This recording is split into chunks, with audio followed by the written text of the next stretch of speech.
A verdade sufocada, a história que a esquerda não quer que o Brasil conheça. Ok, pessoal? Vamos lá? Tudo bem? Espero que sim, que esteja tudo bem com você. A luta armada. A partir de então, surgiram inúmeras organizações que participaram da luta armada, todas recebendo apoio em dinheiro, armamento e munição, fornecidos pela União Soviética por intermédio de Cuba, além de cursos de treinamento de guerrilha neste último país.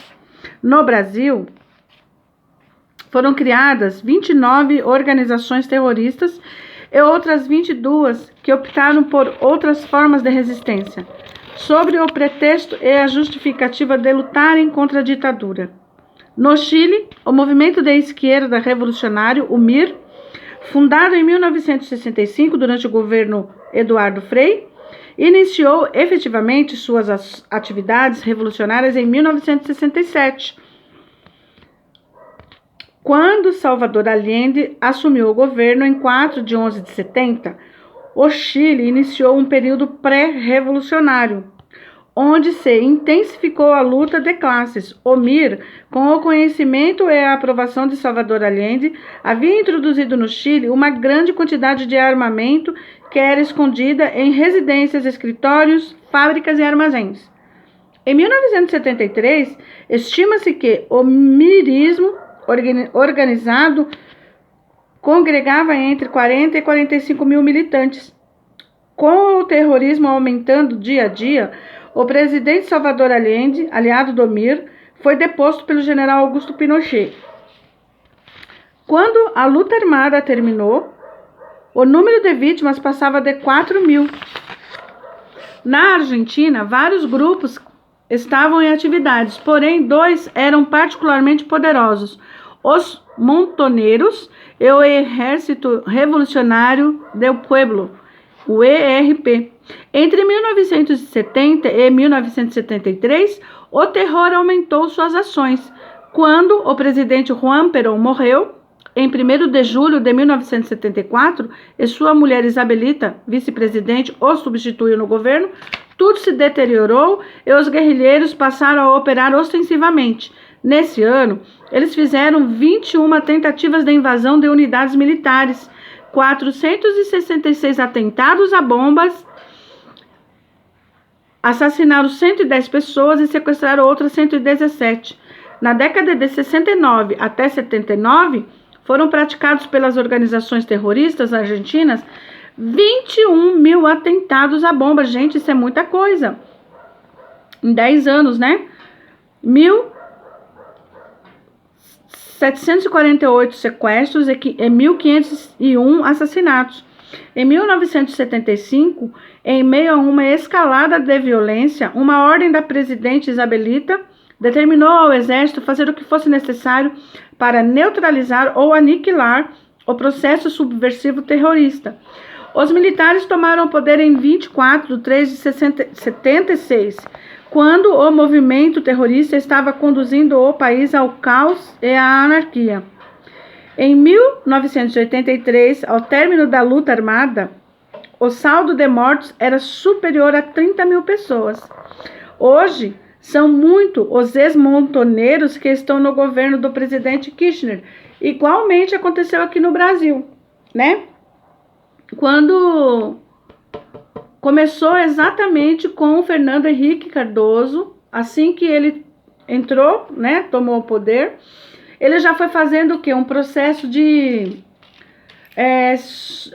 socialismo, né? Implementar o socialismo, porque, pessoal, não tem como uma nação, não tem como se implantar o comunismo sem primeiro ele passar pelo socialismo. É uma transição. Primeiro se implementa o socialismo para conseguir, porque eles viram que não tinha como tomar o poder, né? Não tinha como tomar a nação pelas armas nessa revolução, assim como aconteceu em Cuba, né? Em Cuba.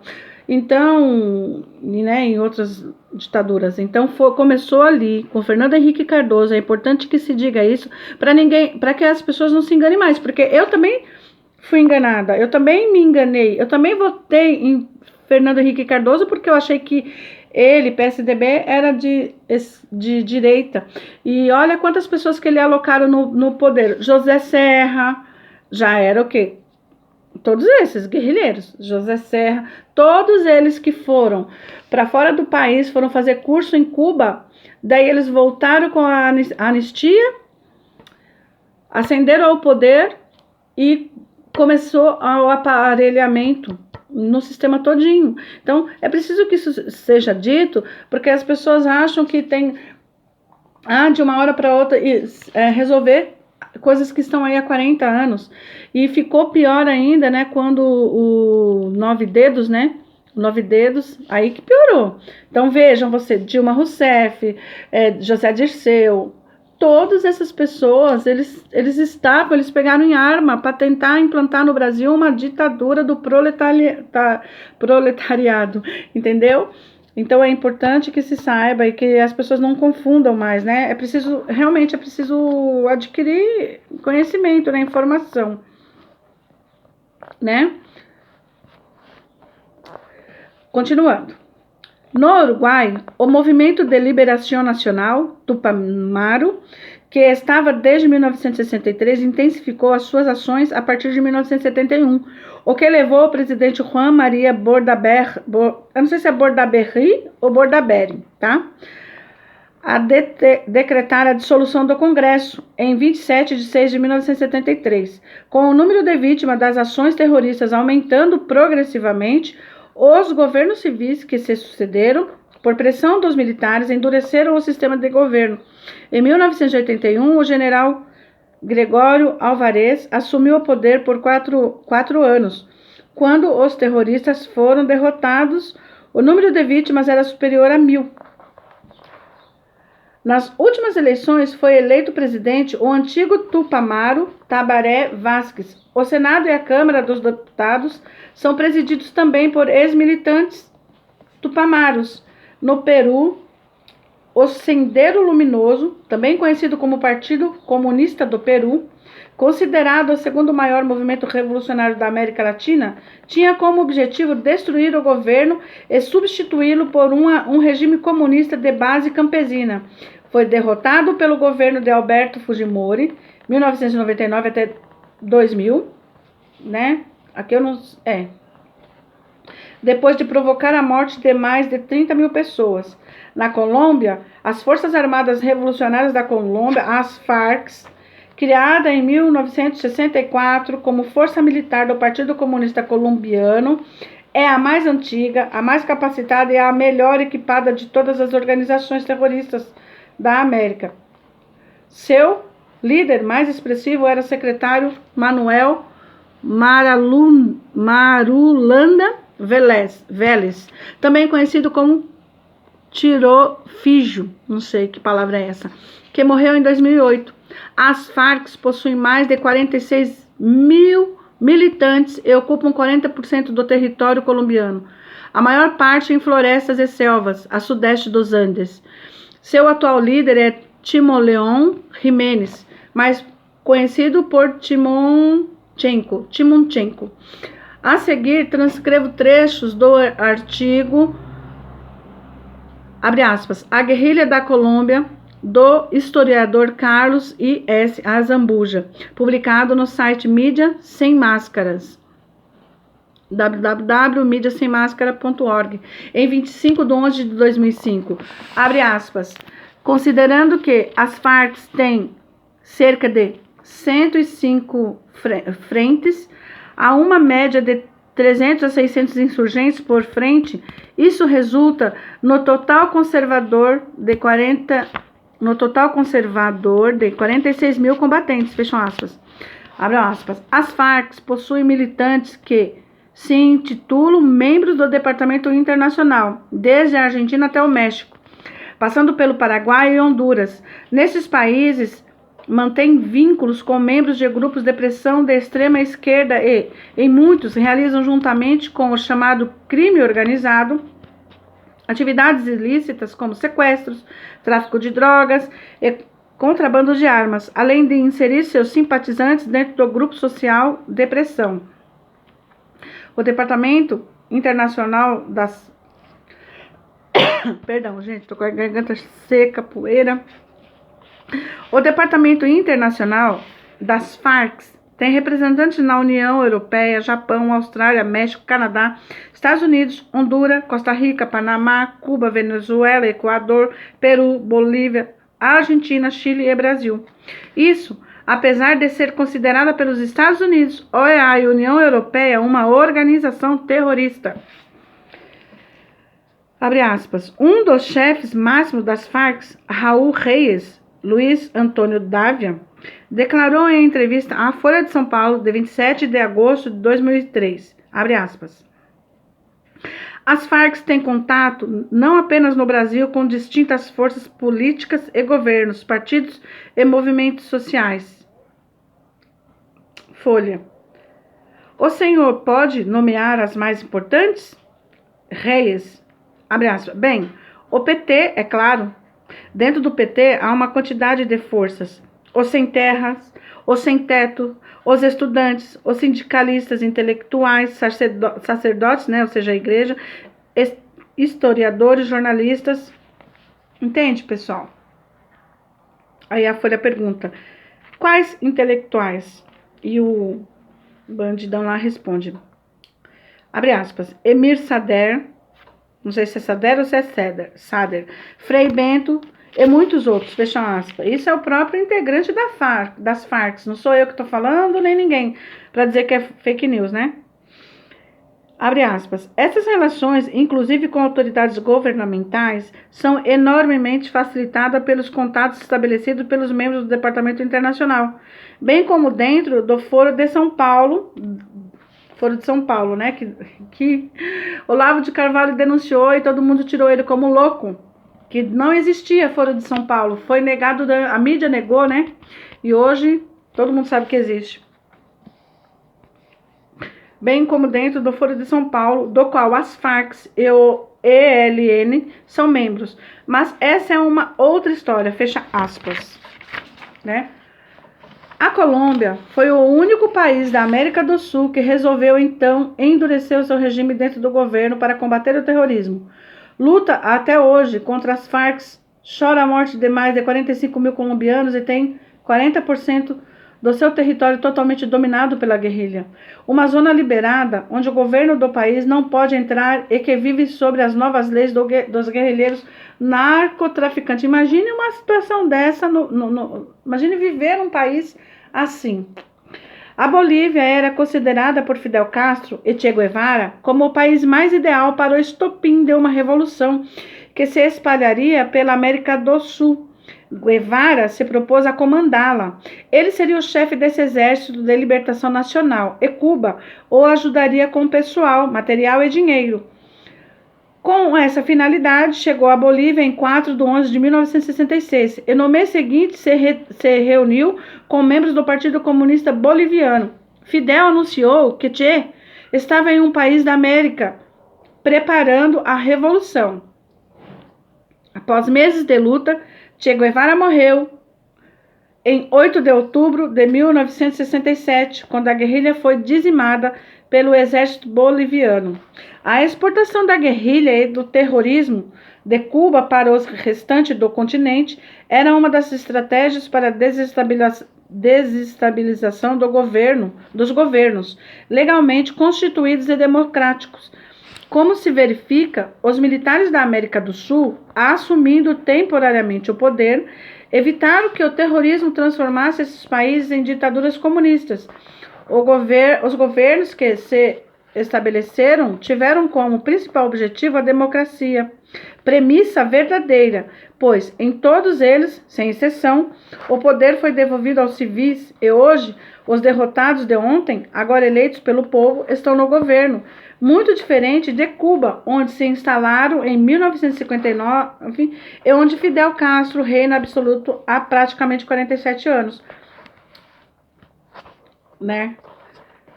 Como acontece em todos os movimentos onde os comunistas são derrotados, eles iniciam a volta lutando pela anistia, que, uma vez conquistada, lhes permite viver usando as liberdades democráticas que queriam destruir.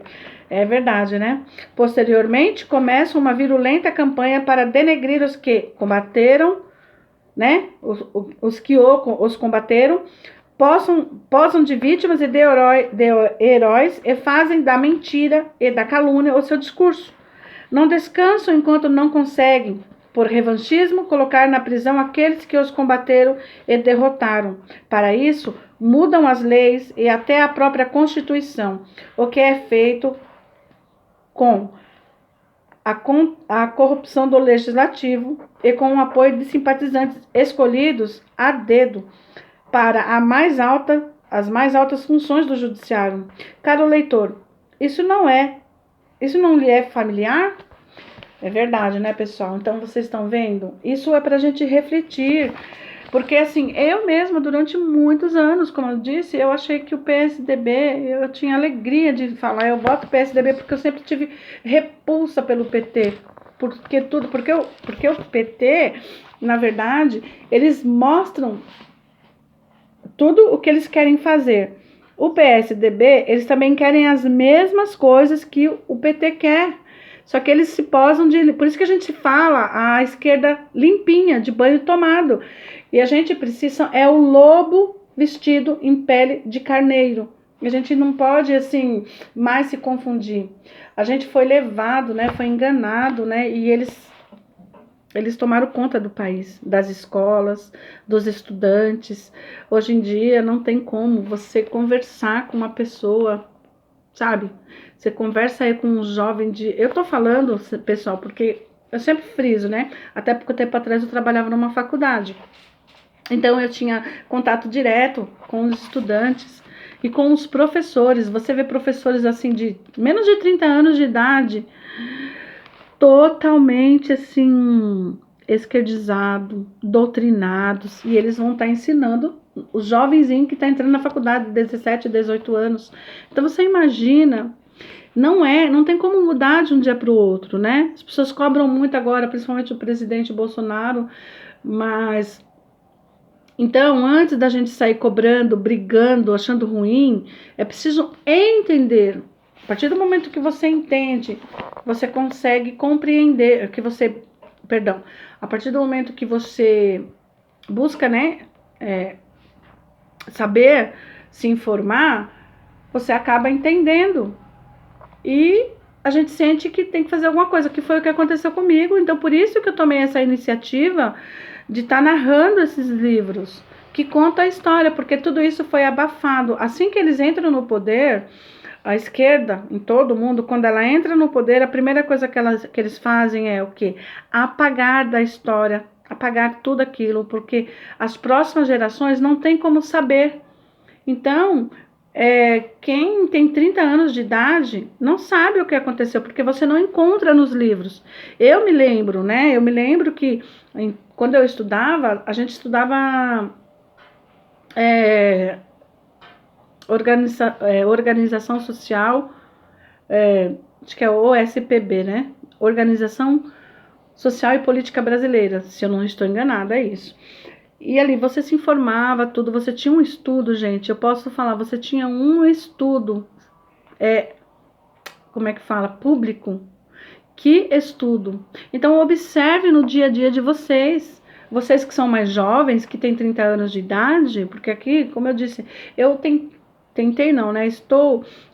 Eu decidi fazer esse canal, estar lendo, narrando os livros, direcionado àquelas pessoas, dona de casa como eu, pessoas, né, que às vezes têm interesse de ler um livro, porque chega um momento que você quer entender por que deteriorou, por que no Brasil aconteceu tudo isso, né? Então, e tudo isso se reflete em quê? Quando o PT tomou o poder, a primeira coisa que ele fez, e isso vocês podem procurar, o próprio Lula, né? Ele confessou que a Globo estava para fechar, porque ela tinha uma dívida imensa.